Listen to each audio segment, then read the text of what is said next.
ايوه ما كملش ال 40 صح.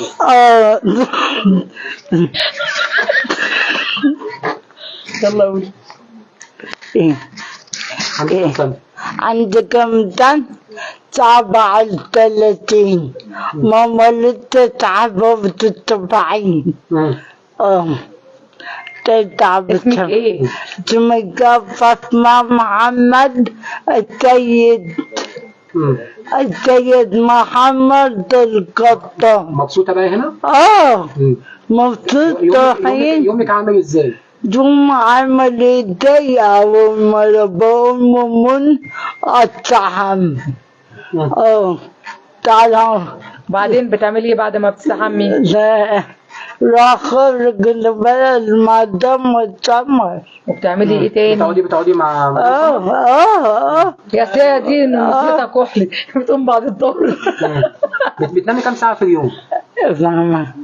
لا بتنامي كتير؟ يعني كام ساعة كده؟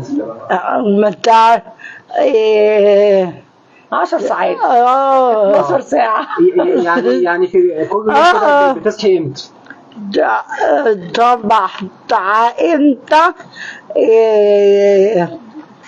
بتصحى الظهر مثلا، ساعات بتصحى الساعة 12، ولو انا بقى باجي بدري باجي انا اصحيها اقول لها يلا يا بطوطه قومي من الساعة 9 الصبح او 8، وتقوم تاخد الشاور بتاعها. هي ما بتحبش حد يحميها غير افراح اللي هي من غانا. بتخلي افراح هي اللي تحميها وتلبسها وتطلعها بره، ونقعد مع بعض في الريسبشن لحد لما يجهزوا الفطار، وبعدين بتفطر.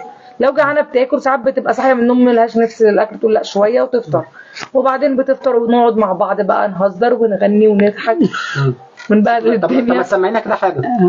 بتعرفي تغني؟ لا بنسمع اغاني يعني ونرقص. هي ممكن تغني؟ تغني حاجه. ما تغني حاجه.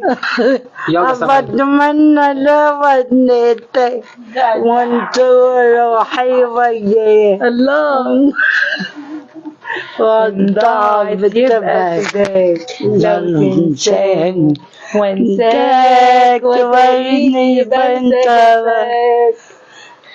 هما بيحبوا عبد الحليم ولا بيحبوا يسمعوا الحاجات دي؟ متابعينا في كل مكان، متابعي موقع بصراحه، اهلا بكم في بث مباشر جديد. معكم انا محمد صقر محرر صحفي. طبعا احنا هنا مستمرين مع حضراتكم، لازلنا متواجدين داخل دار السيدات زهره مصر في مدينه بدر. بنحاول بقدر الامكان يعني نلقي الضوء على عدد كبير من سيدات مصر. هنا يعني بنتكلم على الطابع الخيري، الطابع الخيري اللي بتقدمه دكتور سمر نديم مع عدد كبير من يعني السيدات. عايزه تقول ايه؟ ربنا يخليها معاها ربنا يعزك. يا طبعا زي ما حضراتكم شايفين كنا اقول لك بطوطه دي انا امها. انا امها بطوطه دي. صح؟ انا ماما؟ صح. دايما تقول لي يا ماما. هي بتحس معانا بالحب والحنان. الحمد لله والحنان. في ناس بيقولوا ان انا وحشه معاكي. لا انتم مش وحشه معانا. في ناس بيقولوا ان انا بضرب الناس هنا وبعذبهم. قولي الصراحه. لا انت كده بقى بتحميلي بقى. لا انا وحشه. ولا حاجه بطعن ماما طميه بينا. الحمد لله. يعني انت مرتاحه معانا؟ مبسوطه معانا؟ مبسوطه معاكم قوي. طب الحمد لله يا بطوطه، ربنا يخليكي. الحمد لله. ربنا يعني طبعا يعني طبعا احنا هنا مع فاطمه صاحبه ال 48 عام داخل دار السيدات. لا 38 عام داخل يعني دار السيدات. هنا زي ما تحدثنا معكم في اكتر من لايف سابق، دكتور سمر نديم هي اللي بتاوي عدد كبير من يعني السيدات هنا. بنحاول ان احنا نتطرق الى جوانب انسانيه زي طبعا ما تحدثنا باستفاضه مع دكتور سمر نديم. بنحاول ايضا بقدر الامكان ان احنا نتحدث مع عدد كبير من سيدات مصر اللي كان يعني حالهم صعب في الايام الماضيه في الشارع. لان بقى هنا حاله فاطمه هي حاله غريبه فريده من نوعها، قصه يعني زي ما بنقول كده قصه دراميه ممكن نسمعها، يعني صعب بتكون موجوده على ارض الواقع. دايما بنسمع القصه دي في الافلام، نسمعها يعني في اي عمل درامي، لان هنا يعني فاطمه بتطبق ده. فاطمه يعني على ارض الواقع قصتها يعني قصه مؤثره، قصه حزينه تتلائم كتير مع الاعمال الدراميه اللي بنشوفها. يعني انا برحب بيكي في لايف جديد لو حابين نسمع منها يعني قصتها. هي تروي لينا اللي اتعرضت ليه في الشارع، وزي طبعا مظاهر الجمهور خلال عنوان البث مباشر بنتها تخلت عنها والاسره. ده حصل ازاي؟ لا قولي قولي يا بطوطه كل حاجه. بنتي خلت عني.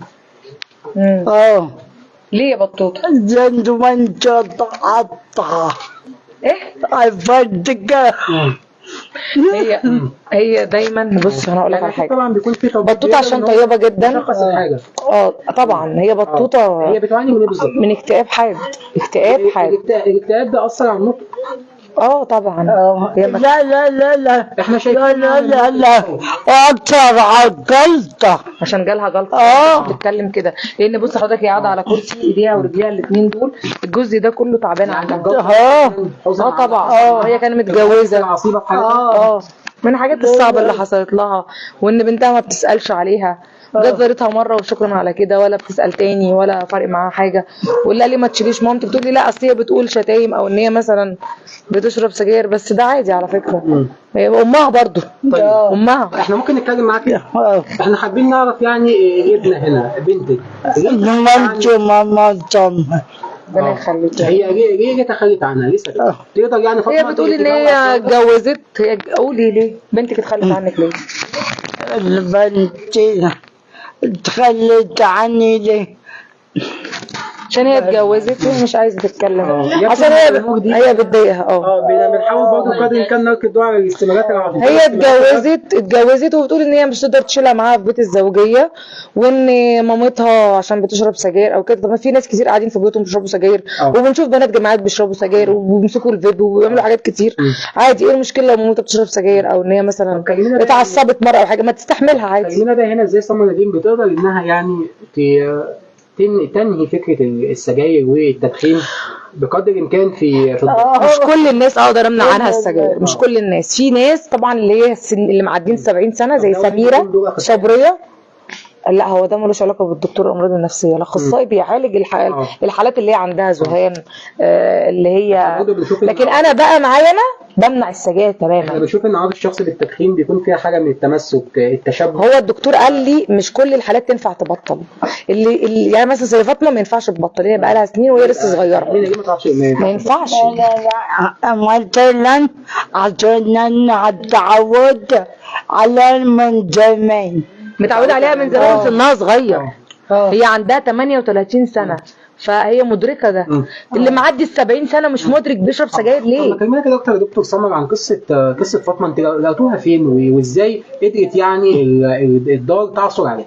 فاطمه جالي بيها استغاثات كتير جدا، الناس كانت بتصورها وتبعتها لي وهي قاعده في الشارع في باب الشعريه قدام السيد جلال. معلومات اوليه عنها يعني؟